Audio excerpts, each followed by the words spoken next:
গোপুসোনাকে বাড়িতে আনার পর এটি ছিল আমার প্রথম জন্মাষ্টমীর পুজো।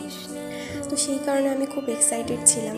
আমি নিজের হাতে তালের বড়া, তালের ক্ষীর, পায়েস, লুচি এগুলো সব আয়োজন করেছিলাম। তারপর আমি গোপুসোনাকে ভালোভাবে স্নান করিয়ে দিয়েছি। তার আগের দিন আমি ওর অঙ্গরাগ করেছিলাম, ওকে ভালো করে সাজিয়ে দিয়েছিলাম। তারপর ওর জন্য আমি ওর জন্মদিনের জন্য নতুন এক সেট জামা কিনে এনেছিলাম, মুকুট কিনে এনেছিলাম, গয়না ছিল, তো সেগুলো পরিয়ে ওকে আমি সাজিয়ে দিচ্ছিলাম। তারপর আমি যে ভোগগুলো রান্না করেছিলাম সেগুলো ওর সামনে ধীরে ধীরে দিয়ে দিলাম সাজিয়ে। তারপর ওকে আমি ফুল খুব সুন্দর করে সাজিয়ে দিয়েছিলাম।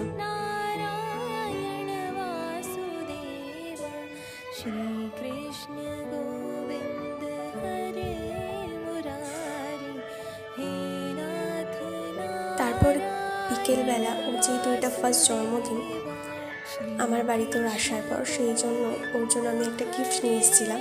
সেই মালা, রূপোর মালা, সেটা ওকে আমি পরিয়ে দিলাম। তারপরে যে দেখো আমার গপুকে।